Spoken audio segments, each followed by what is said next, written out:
Well, a triumphant President Barack Obama looked ahead to another divided Congress and told supporters that problems stir controversy, but the arguments are a mark for our liberty.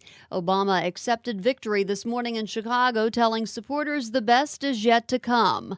Paducah and McCracken County voters resoundingly decided not to merge the city and county governments. McCracken County Judge Executive Van Newberry, a staunch opponent of the merger, said he's pleased by those results. It doesn't help you with growth, doesn't help you with job creation. It's not a magic wand.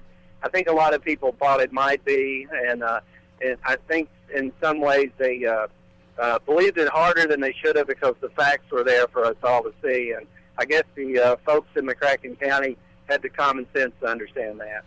Final totals were no votes 20,702, yes votes 8,879. Now, Gail Kaler easily won election as mayor of Paducah over her write-in opponent, Brene Rainey. Kaler will be joined on the city commission by two new commissioners, Sandra Wilson and Alan Rhodes, in addition to Richard Abraham and Carol Galt, who will be returning. Republicans claimed victories in state house races in Districts 2, 4, and 5, with Richard Heath, Lynn Beckler, and Kenny Imes taking seats that had previously been held by Democrats Fred Nessler, Mike Cherry, and Melvin Henley, respectively. Heath defeated Democrat Kelly Whitaker, Beckler defeated Democrat Raymond Janina, and Imes defeated Democrat Hal Kemp. Democrat Gerald Watkins has won the race for the 3rd District seat in the Kentucky House, defeating Republican candidate Jason Crockett by a margin of almost 3,000 votes.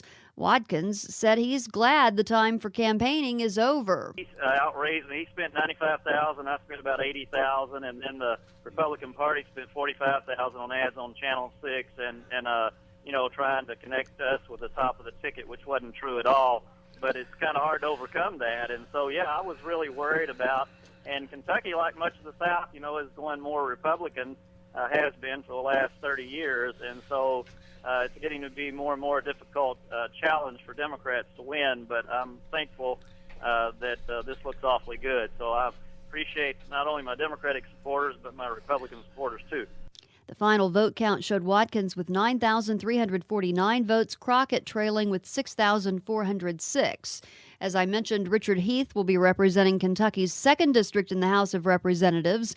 Democrat Kelly Whitaker conceding to Heath, and Heath looking ahead to what he'll be able to do in the House. I'm really looking forward to an opportunity to help out of the kitchen so that I can stop all this talk about me feathering my nest. I'm not going to Frankfurt to feather my nest, and be glad when I can put it in writing and put all that to bed. Heath defeated Whitaker by a margin of more than 1,000 votes. Former Trigg County Judge Executive Stan Humphreys has defeated Carol Hubbard for the 1st District Senate seat. Humphreys had 28,090 votes. Hubbard had 19,322 votes. Humphreys taking the seat held by the retiring Senator Ken Winters. Jerry Shemwell has defeated incumbent Neil Archer for a seat on the McCracken County School Board. There was some backlash against Archer after the school board voted to consolidate McCracken County high schools, as well as the location of the new high school. Reedland students are the ones that will have the longest commute once that school opens. The new high school is located west of Kentucky Oaks Mall on Highway 60, and it's scheduled to open in the fall of 2013.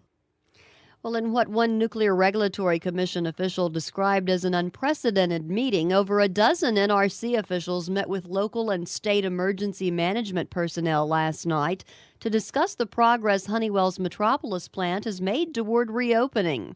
Honeywell's Brett Abel told the crowd of about 100 people that the company will be calling back workers on an as-needed basis in preparation for a June 1, 2013 resumption of production at the plant. Abel said Honeywell is in lockstep with the NRC's oversight on safety and said he's pretty confident the June startup will be achieved. Abel also addressed the issue of layoffs, which has plagued the workforce in recent years. He said company officials have been working to ensure the profitability and sustainability of the plant, and he said maybe we'll not see those layoffs in the future.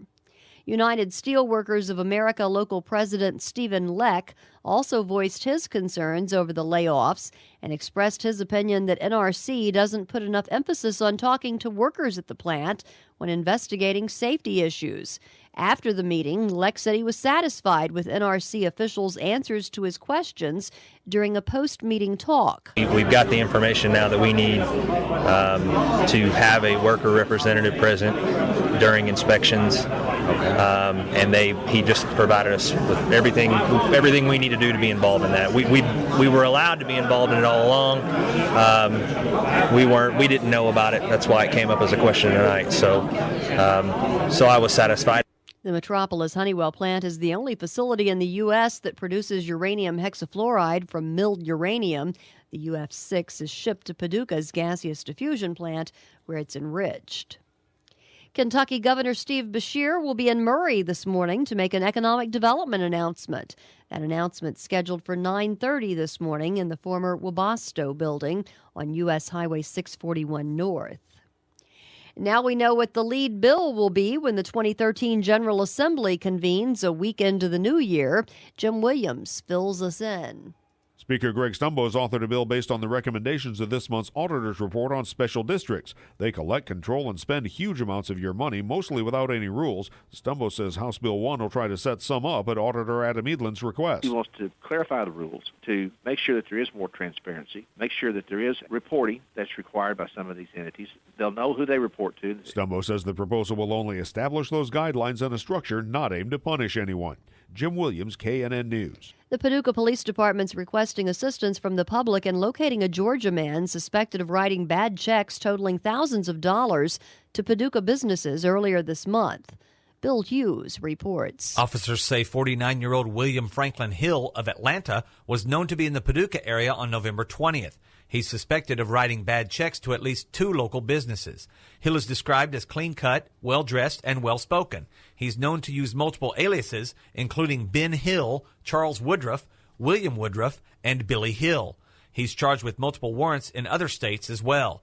Police urge local business owners to be aware that he may still be in the area.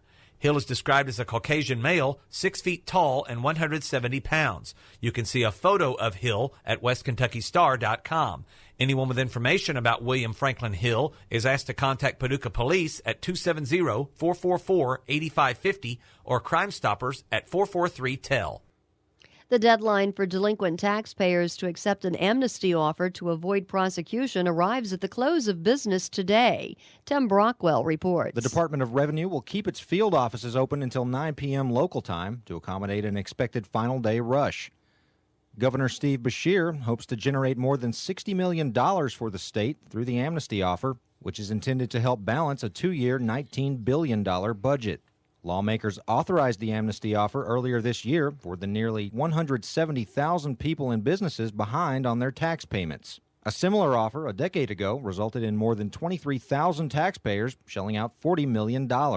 Taxpayers who accept the amnesty offer have to remain current on their taxes over the next 3 years or face reinstated penalties, fees, and interest.